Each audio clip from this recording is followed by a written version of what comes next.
Hello, for this video we will be covering Rhino shape command, that is specifically a rectangle, polygon, circle, ellipse, and as a bonus the sketch command.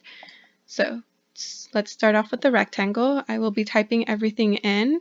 This command is literally just rectangle, and you will be prompted to select the first corner of the rectangle and then the other corner of the rectangle. If you notice the bar up here, it actually gives you several options for defining 3 points. That's usually that same as the first command: one corner, the edge, and then this Y length.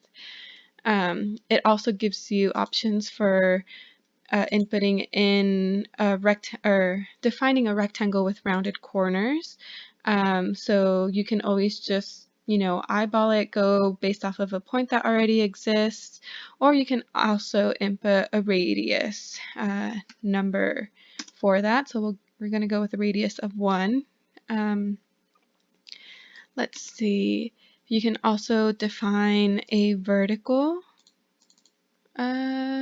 Let's just look at this one, a vertical rectangle. So you'll start with the corner, determine the end of the edge, and then that height, whatever it is. You can, as always, you can always put in that length.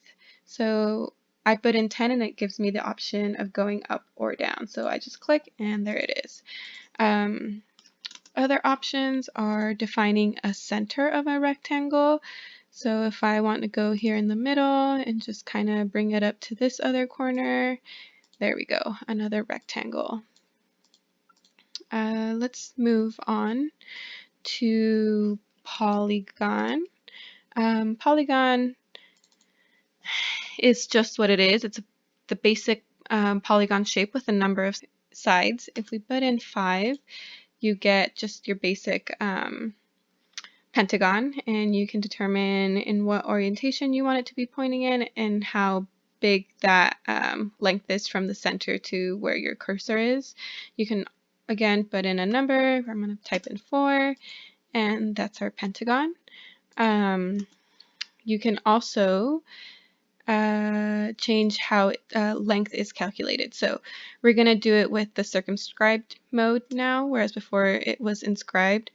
So circumscribed, if we go off of that same point, which was the center, and we type in 4, and I point to that same corner that I had clicked on before, that pentagon is now going to be around it versus being inscribed like the first one. So that's just the difference between those. And let's see what else. They have this star option. You define the center, you pick a corner, let's pick that one there, and then you determine how far in to make that length. So we have a perfect star, and as always we can change the number of sides. So let's go with 12. Sorry, double clicked on that. And then if I want to make that a star, I can, forgot to click on it. I can bring it in and we have like a star figure there. So moving on, we can do circle. So it prompts me to put in the center and then the diameter. You can toggle that by clicking on the radius, diameter. It'll just go back and forth. So let's put in a diameter of 4. There you have it. You can also change, let's see, let's go into a 3D view. So you can, let's define the circle here as this midpoint, and it gives you this orientation option. So if I click orientation and click up here to this point up in space, the circle will now be oriented perpendicular to that line. So if we can imagine a line going from there to there, yeah, that circle will just be there, perpendicular to it. So let's just put it there. And you can likewise do vertical circles as well. So Let's go with 2 points here, where you just define 2 points versus a center and an end, and we're just going to do a vertical circle around this rectangle.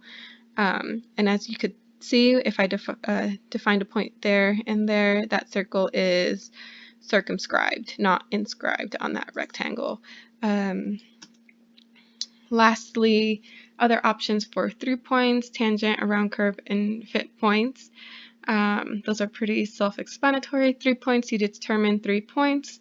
So if we go here on this arc, for example, we don't know, we want to know what this arc would look like as a completed circle. We just click on 3 of those points. Oh, sorry, did not click on it. 3 of those points, 1, 2, 3, and that's the circle that corresponds to that arc. Tangent will give you a circle tangent to the curve or shape. Around curve is will give you circles tangent to a curve, and fit points should give you a circle around a collection of points. And I believe it requires like 2 or 3 or more points in order to give you that circle. So let's go back to top, and the ellipse command is going to be pretty similar in terms of options as the circle.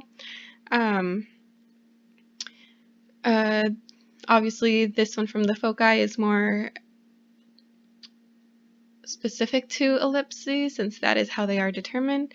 Deformable simply means that it will be determined based on how many point counts you tell it. Usually they just go off of the basic, well, that's a circle, but let's just do an ellipse.